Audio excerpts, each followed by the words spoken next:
हम आ रहे हैं आपके पास गुरुजी, हम आपके सारे में दिग्विजय सिंह के पास जाना चाहता हूं। Mr. Digvijay Singh, you've heard Baba Ramdev. He says he's worth around 1100 crore rupees. Yet you allege that he's understating his income.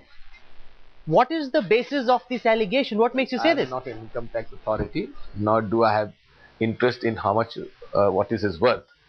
But I think Mr. Ramdev, Baba Ramdev,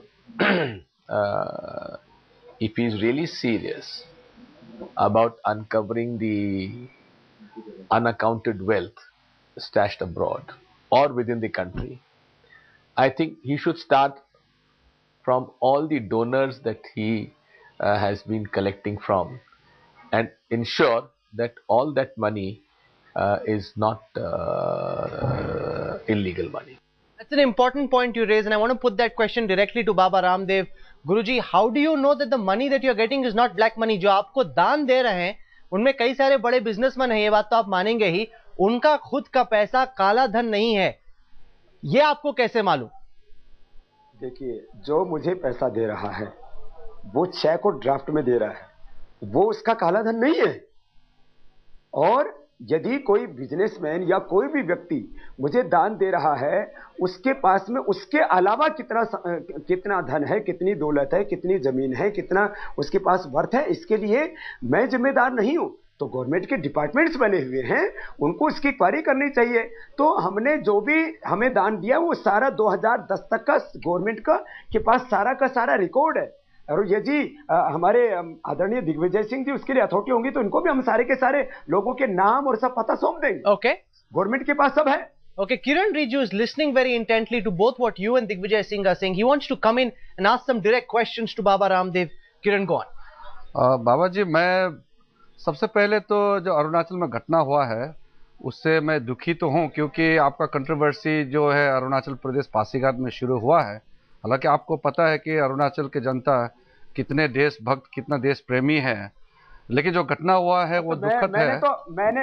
मैंने हमेशा अरुणाचल के लोगों की प्रशंसा की है। खुद तवांग में जाकर के कहा कि तवांग हमारा है, अरुणाचल भारत माता का मुकुट है, और यदि अरुणाचल के लिए और तवांग के लिए अपना सिर कटाने की बारी आएगी तो पहला सिर स्वामी रामदेव का होगा।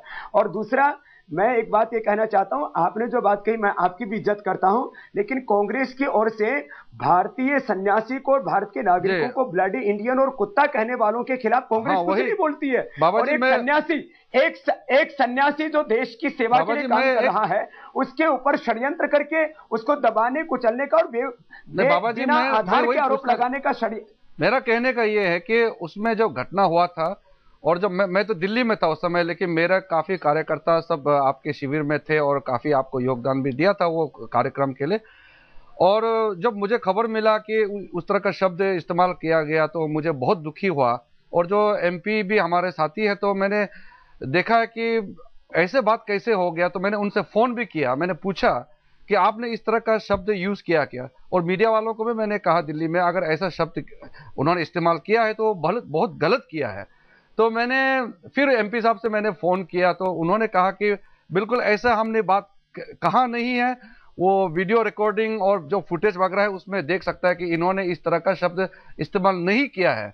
वो बार बार ये कह रहे हैं। तो लेकिन उसके कोई भी आदमी गलती करके उसको स्वीकार ना करे तो गलत बात है। मेरे सामने आकर के उन्होंने खुद स्वीकार किया कि मैंने ये जो है मेरे से पाप हो गया। और ये तो 20-25 हजार लोग वहां पर थे, एक दो लोगों के बीच की बात नहीं है।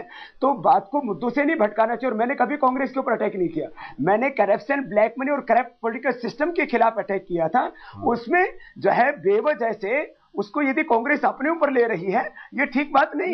मेरा बयान कांग्रेस के खिलाफ नहीं, मेरा बयान तो पाप के खिलाफ है।